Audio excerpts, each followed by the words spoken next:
Sahabat Foodies, ketemu lagi di Belajar Bisnis Kuliner bareng Foodies. Yang kali ini akan membahas 20 penyebab omset turun terus. Pertanyaan soal apa yang menyebabkan omset turun atau penjualan turun terus terjun, mungkin ini jadi salah satu pertanyaan yang paling banyak ditanyain sama para sahabat Foodies. Nah, sahabat Foodies, pertanyaan seperti ini bukan pertanyaan yang mudah untuk dijawab sebetulnya ya. Karena kemungkinannya kenapa salesnya turun itu banyak banget ya. Dan setiap kemungkinan akan membutuhkan jawaban yang berbeda-beda.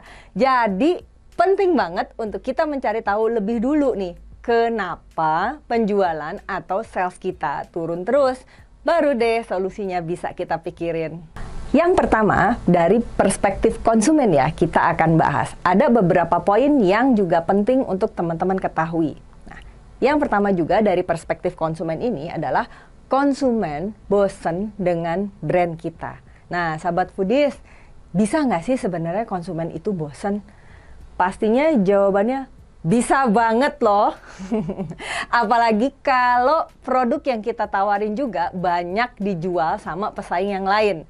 Bisa juga konsep desain outlet kita nih yang udah boring, udah jadul lah ya. Gitu 5 tahun nggak pernah ganti-ganti desain. Karena itu penting banget untuk terus melakukan inovasi produk, melakukan refreshing desain outlet untuk membuat outlet kembali keren, sehingga konsumen nggak bosan bertahun-tahun hanya mendapatkan hal yang sama. Sehingga akhirnya males banget ya untuk datang lagi. Kecuali brandnya sahabat Foodies itu adalah brand legend yang emang konsepnya mempertahankan originalitas produk dan konsepnya sejak awal. Nah, kalau ini sangat bisa untuk dikecualikan.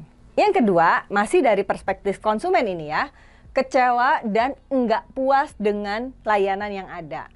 Teman-teman ya, omset turun itu juga bisa disebabkan oleh konsumen yang enggak puas dengan servis atau layanan yang kita kasih. Dan akhirnya enggak datang lagi. Lebih parah laginya ya, konsumen juga mengekspresikan ketidakpuasannya melalui sosial media. Wah, gawat ini ya. Karena itu penting banget kita untuk memberikan training dan melakukan survei secara berkala untuk tahu ekspektasi dan pengalaman konsumen terkait dengan layanan yang kita kasih di outlet itu seperti apa. Bisa jadi produk kita ternyata sebenarnya enak. Harganya valuable, artinya sebanding dengan apa yang didapetin sama konsumen ya. Cuma nih, gara-gara karyawannya jutek, nggak ramah, bahkan cenderung nggak sopan ya sama konsumen, akhirnya bikin konsumen kita males untuk datang lagi dan konsum lagi. Yang ketiga, dari perspektif konsumen ya, yang ini, konsumen nemuin pilihan lain yang lebih baik. Nah, konsumen itu selalu punya pilihan untuk datang dan membeli. Apalagi kalau bisnis kita nih ya, memang ada di dalam kategori produk yang banyak pesaingnya. Misalnya coffee shop ya, kan itu banyak banget ya. Bayangin aja ya, tiap minggu atau tiap bulan kita selalu dengar ada aja coffee shop baru yang muncul. Bener nggak tuh? Coba diperiksa di tempat masing-masing. Nah, hal kayak begini nih ya, membuat konsumen menjadi punya banyak pilihan untuk bisa datang ke tempat-tempat lain. Sehingga ini penting banget buat kita sebagai pemilik brand untuk nemuin alasan yang kuat serta berinovasi agar hatinya konsumen selalu balik lagi ke kita. Bisa aja konsumen pasti coba-coba ke tempat baru, pasti ya. Tapi tentu harapan kita semua nih ya, pada akhirnya datang lagi deh, balik lagi deh ke tempat itu karena lain ya. Itu harus diisi sama teman-teman, kira-kira si konsumen ini akan balik lagi ke tempat kita karena apa. Jadi teman-teman harus bisa ngisi lain tadi itunya dengan alasan yang kuat dalam bahasa marketing, sehingga kita gunakan istilah positioning atau alasan kuat yang membuat konsumen selalu datang kembali, serta diferensiasi atau faktor dan komponen pendukung yang kuat untuk menunjang alasan positioning tersebut. Yang keempat adalah brandnya udah enggak relevan lagi. Misalnya interiornya itu jadul, udah nggak sesuai lagi nih dengan style desain yang saat ini lagi tren. Atau misalnya menunya nggak update. Style karyawannya juga udah nggak sesuai dengan target market. Platingnya nih, tampilan makanannya itu udah so old banget, nggak kekinian. Campaign-nya apalagi ngebosenin. Bahkan medianya juga masih jadul, seperti misalnya pakai spanduk, flyer, dan lain sebagainya. Nah, Semua komponen yang tadi saya sebutin ya, bisa menyebabkan brand menjadi nggak relevan lagi di target market saat ini. Misalnya nih ya, dulu penuh nama mahasiswa, rame banget, tapi kita lupa 4-5 tahun ke depan, akhirnya mahasiswa yang sekarang ngisi tempat kita itu udah lulus semua. Dan digantiin sama mahasiswa yang baru, yang tentunya punya need, wants, and expectation yang sangat mungkin sekali berubah. Sementara kita masih beranggapan nih, mereka merupakan mahasiswa dengan habit yang sama. Jadi, penting banget untuk selalu relevan dengan target market yang ada sekarang. Sehingga bisa jadi konsumen lama itu hilang.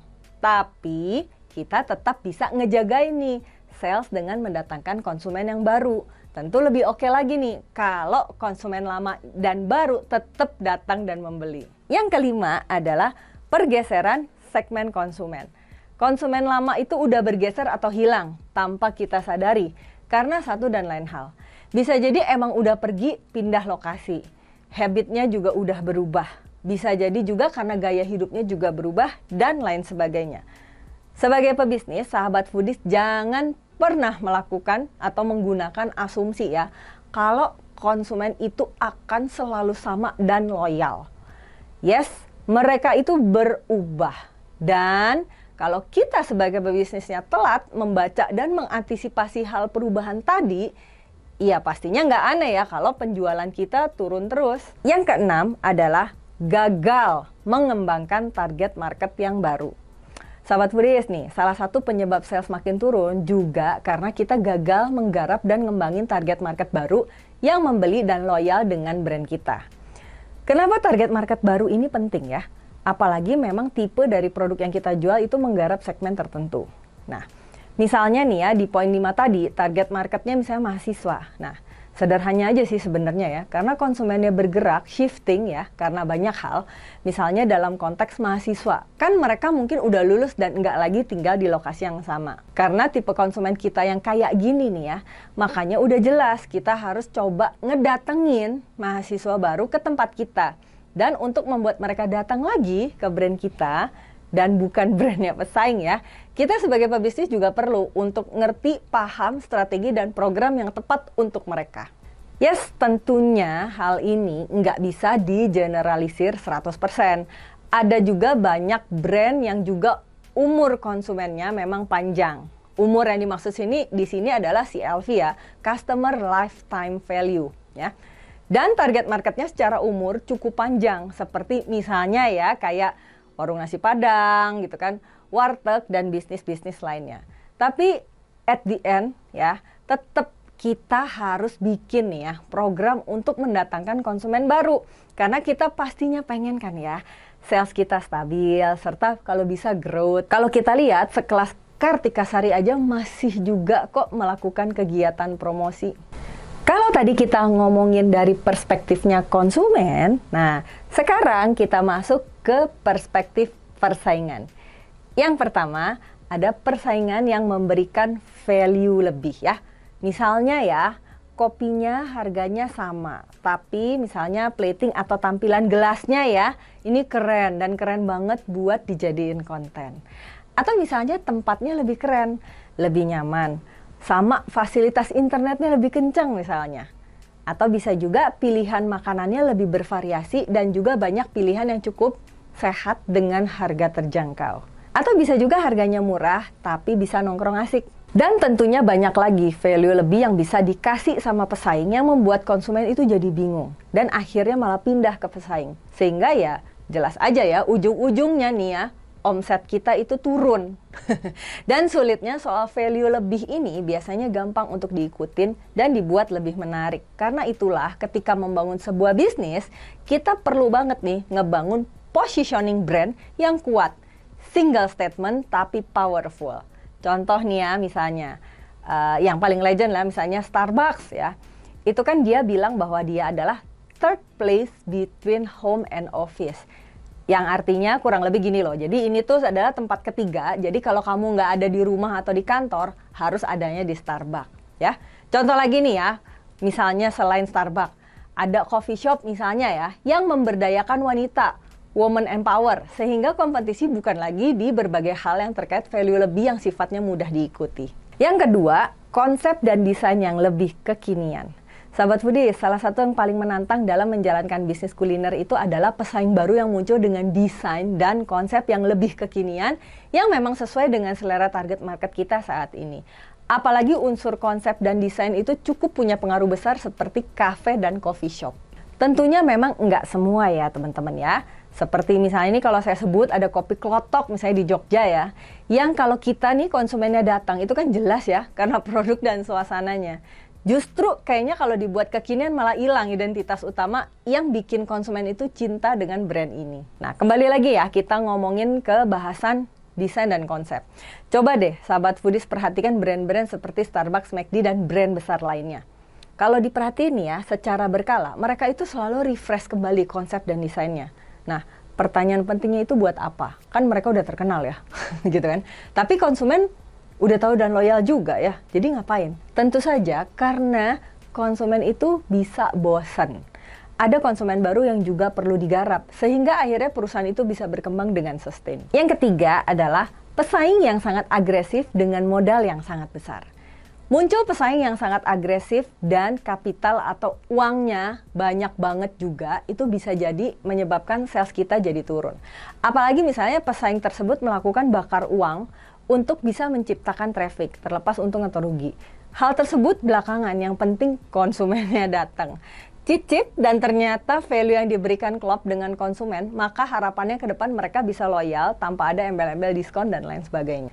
Hal ini lebih kerasa lagi, khususnya kompetisi di delivery online, di mana promo atau program ini sangat megang peranan penting terkait dengan penjualannya. Nah, dengan model pesaing yang agresif, kapital besar, serta no problem buat bakar-bakar duit tadi ya, tentu aja kita akan kewalahan dan impact-nya sales kita bisa turun. Inilah mengapa sering foodies ingatkan, jangan mengarahkan persaingan di perang harga.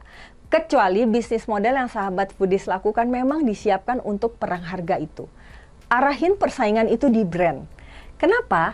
Karena brand itu akan menciptakan value, value menciptakan loyalitas, dan loyalitas itu menciptakan keberlangsungan bisnis yang lebih jangka panjang. Yang keempat, pesaing lebih inovatif dan cepat. Terakhir nih ya, dalam konteks pesaing yang juga membuat sales turun, ada pesaing yang sangat inovatif dan cepat dalam melakukan eksekusi, khususnya pesaing lokal. Kalau brand sahabat foodies, katakanlah brand nasional yang ada di mana-mana. Pesaing lokal itu bisa besok nih, launching sesuatu yang lagi tren dan kekinian. Sementara ya, tentu saja kita, kalau misalnya sebagai brand nasional itu tidak semudah itu melakukan launching. Karena kita harus melalui beberapa dan berbagai prosedur. Misalnya kayak riset produk dulu, vendornya ada atau enggak, inventory, logistiknya gimana, dan lain sebagainya. Pesaing yang lebih kecil juga biasanya punya privilege untuk lebih inovatif dan cepat dalam eksekusi.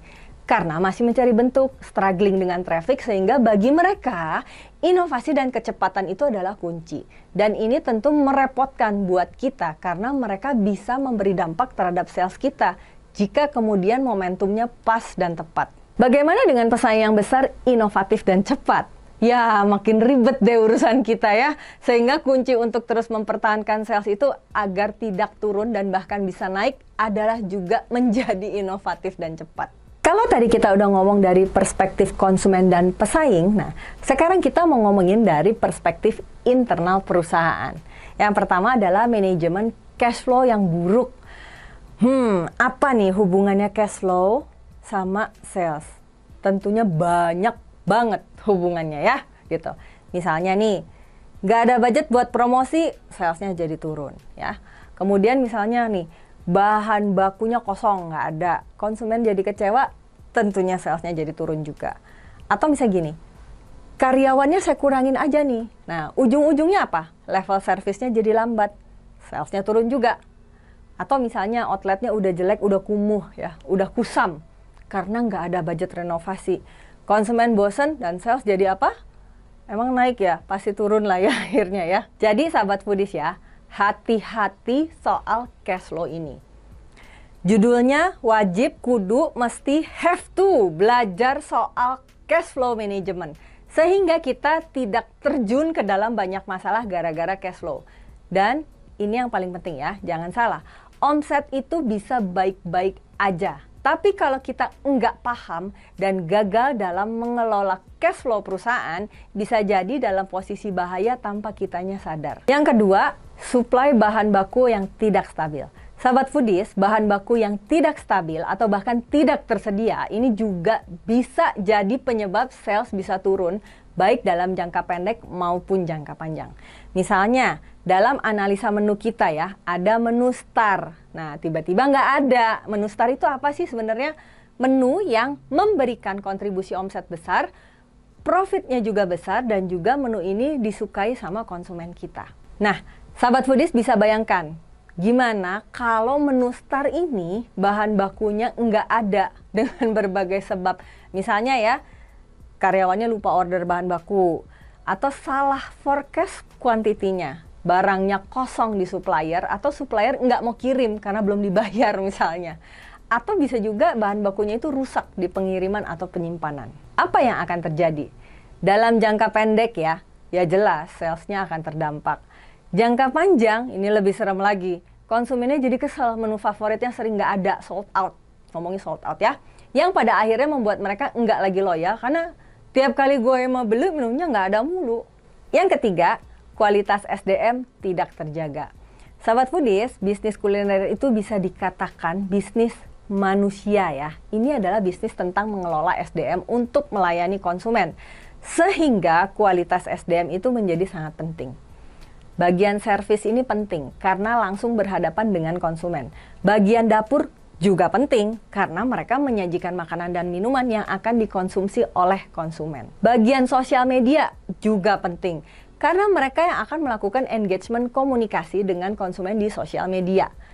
Bagian training juga penting karena merekalah kunci layanan dan SOP itu bisa dilakukan dengan tepat, baik, dan sesuai harapan.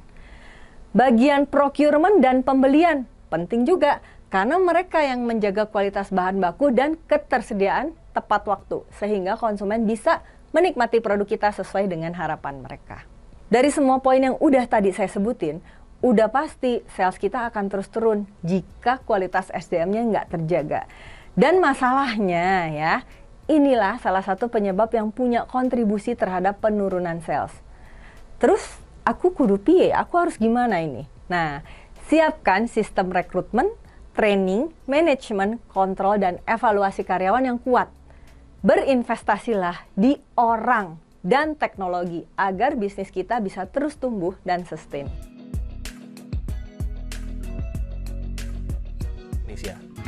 Jangan lupa subscribe di Foodies YouTube channel di tombol subscribe agar kita bisa mendapatkan update berbagai video terbaru dari Foodies dan juga share ke berbagai grup video-video pembelajaran dari Foodies. Ikuti kelas-kelas Foodies terbaru dan sekolah bisnis kuliner, kunjungi www.foodies.id.